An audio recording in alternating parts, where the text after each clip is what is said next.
Hello বন্ধুরা, কেমন আছো তোমরা সবাই? আশা করি অনেক অনেক ভালোই আছো। আর তোমাদের ভালোবাসায় আমিও অনেক ভালো আছি, কারণ তোমরা আমাকে যে পরিমাণে ভালোবাসা দিয়েছ এবং সাপোর্ট দিয়েছ তা আমি কোনোদিন ভুলতে পারবো না।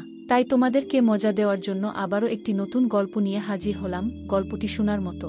আশা করি ভালো লাগবে। সে চোখ বন্ধ করে আমার নাম নিচ্ছে আর নিজের সাথে কি যেন করছে। দরজা খোলার শব্দে সে চমকে উঠল আর দ্রুত নিজের সব ঠিক করে নিল। আমি তাকে নিয়ে ড্রয়িং রুমে চলে গেলাম। আমি বললাম, কাজটা সম্পূর্ণ হয়েছে। সে বল, কোনটা? আমি বললাম, যে কাজ করতে গেছিলে। ভয় পেও না, বলো। সে বল, না হয় নাই। আমি বললাম, আসো এখানে, আমি কাজটা শেষ করে দিচ্ছি। হ্যালো ফ্রেন্ডস, কেমন আছো সবাই? আমি তানিয়া। আমি অনেক সুন্দর ছিলাম। আমার বয়স 2-3 বছর। আমি এবং আমার স্বামী শহরে বসবাস করছি। আমাদের সাথে আর কেউ নেই। আমার বিয়ের বেশি দিন হয়নি এখনো। আমার স্বামীর অনেক টাকা পয়সা ছিল, তাই তার সাথে আমার বিয়ে হয়েছিল। আমি আমার স্বামীকে এত পছন্দ করতাম না। সে দেখতেও তেমন ভালো না ছিলেন আর সে রোমান্টিক ছিলেন না। আমার বাসার কাজ করতে অনেক বিরক্ত লাগত। তাই একদিন আমার স্বামী বাসার কাজ করার জন্য একটি ছেলে নিয়ে আসে। ছেলেটি প্রায় আমার বয়সের হবে এবং সুন্দর ছিল। সেদিন যখন কাজের ছেলেটিকে বাসায় নিয়ে আসে তখন আমি একটি শর্ট প্যান্ট আর একটি শর্ট জামা পরেছিলাম, কারণ বাসায় কেউ না থাকার কারণে আমি সবসময় এসব পরে থাকি। যখন ছেলেটিকে নিয়ে আসে সে আমাকে দেখে হা করে থাকে এবং আমিও তার দিকে তাকিয়ে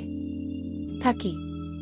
একটু পরেই আমি দৌড়ে গিয়ে জামা চেঞ্জ করে আসি। ছেলেটিকে আমার ভীষণ পছন্দ হয়েছে। তারপর আমার স্বামী আমাকে বলল যে আজ থেকে ছেলেটি বাসার সব কাজ করে দিবে, তোমাকে আর কাজ করতে হবে না। আমি অনেক হ্যাপি ছিলাম, কারণ ছেলেটাকে আমার ভীষণ ভালো লাগছিল আর আমি তো আমার মনের অনেক বাসনা আমার স্বামীকে দিয়ে পূরণ করতে পারি না। আর শুধু টাকা পয়সা থাকলেই তো আর সুখে থাকা যায় না, কারণ আমার স্বামী ও আমাকে তেমন সুখে রাখতে পারেনি। ওসব দিক থেকে আমি তাকে এসব কখনো বলিনি, কারণ তাহলে সে আমাকে পরবর্তীতে সন্দেহ করবে। কারণ আমি অনেক আগ থেকেই মনে মনে কাউকে খুঁজছিলাম, যা আজকে আমার স্বামী না বুঝে নিজেই এনে দিয়েছে। আমি এই ছেলেকে আমার প্রেমের জালে যেভাবেই হোক আমি তাকে জোড়াই। তারপর তাকে আমার সাথে পরিচয় করিয়ে দেয়া হলো। তার নাম ছিল প্রকাশ। তাকে আমার সাথে পরিচয় করিয়ে দিয়ে আমার স্বামী কাজে চলে গেলেন। তারপর আমি আমার রুমে গিয়ে ড্রেস পরিবর্তন করে আবার শর্ট ড্রেস পরে এসেছিলাম, যেন খুব তাড়াতাড়ি তার সাথে ঘনিষ্ঠ হতে পারি। তাই আমি তাকে আমার রান্নাঘর দেখালাম, কোথায় কি রাখা আছে। আমি তাকে বললাম, রান্না তো ভালোই জানো মনে হয়। সে বল, হ্যাঁ ম্যাডাম, আমি সব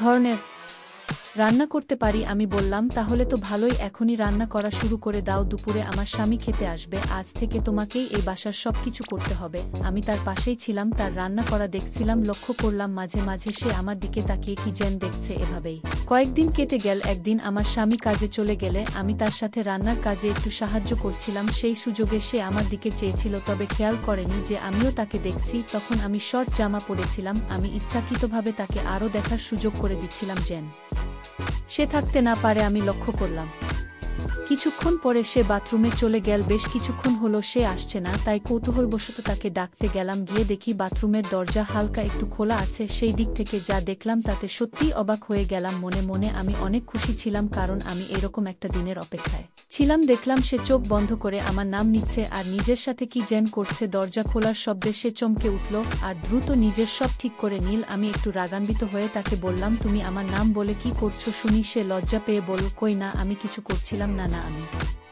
বললাম, তাহলে ওটা বের করে মজা নিচ্ছিলে কেন? সে লজ্জায় কিছু বলল না। আমি তাকে জিজ্ঞাসা করলাম, আমাকে কি তোমার ভালো লাগে? সে বলল, জি ম্যাডাম, অনেক ভালো লাগে। আমি তাকে নিয়ে ড্রয়িং রুমে চলে গেলাম। আমি বললাম, কাজটা সম্পূর্ণ হয়েছে। সে বলল, কোনটা? আমি বললাম, যে কাজ করতে গেছিলে। ভয় পেও না, বলো। সে বল, না হয় নাই। আমি বললাম, আসো এখানে, আমি কাজটা শেষ করে দিচ্ছি। প্রথমে সে আসতে চাইল না, কিন্তু আমি একটু রাগ করে তাকে পাশে নিয়ে আসলাম। সে একটু বোকা ধরনের ছেলে ছিল, এজন্যই তাকে আরও বেশি পছন্দ করতাম। তারপর আমি তার কাছ থেকে বের করে নিয়ে অনেক ভালোবাসা দিতে লাগলাম। আমি তারটা দেখে অনেক খুশি ছিলাম, কারণ সেটা আমার স্বামীর থেকে অনেক ভালো দেখাচ্ছিল। আমার এইরকম করা দেখে সে বলল, আমার বিশ্বাস হচ্ছে না যে আমি আসলেই আপনাকে এত কাছে পাবো। আমি বললাম, তাহলে বলো দেখি, সত্যি কি আমাকে ভালো লাগে? সে বলল, হ্যাঁ অনেক। আমি তখন তাকে ভালোবাসা দিচ্ছিলাম এবং এক পর্যায়ে সে তার কাজ শেষ করে ফেলে। তারপর আমি তাকে বললাম, এখন আসো, আর দেরি না করে আমাকে ভালোবাসা দিয়ে ভরে দাও। সে আর দেরি না করে আমাকে তার সকল ভালোবাসা দিতে শুরু করলো। আমার এত ভালো লাগছিল যে তা বলার মতো না। আমি মনে মনে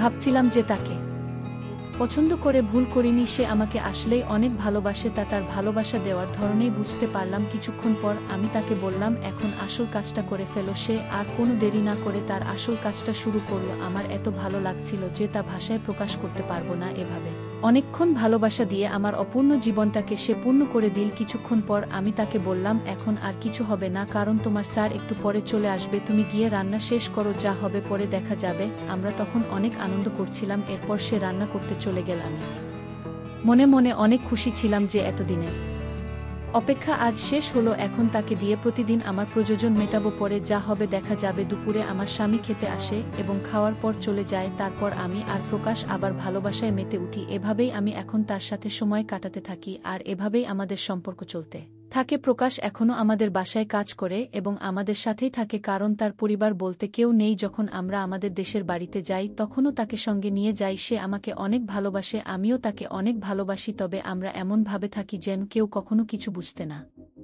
পারে। এভাবেই আমি দিন দিন তার সাথে সময় কাটাতে থাকি। গল্পটা কেমন লাগলো জানাতে ভুলো না। তোমাদের সাথেও কি এমন কোনো ঘটনা ঘটেছে? যদি ঘটে থাকে তাহলে কমেন্টে জানাতে ভুলো না। আরও মজার মজার রোমান্টিক গল্প শুনতে চাইলে ভিডিওটি লাইক, শেয়ার এবং চ্যানেলটি সাবস্ক্রাইব করতে ভুলো না। ধন্যবাদ।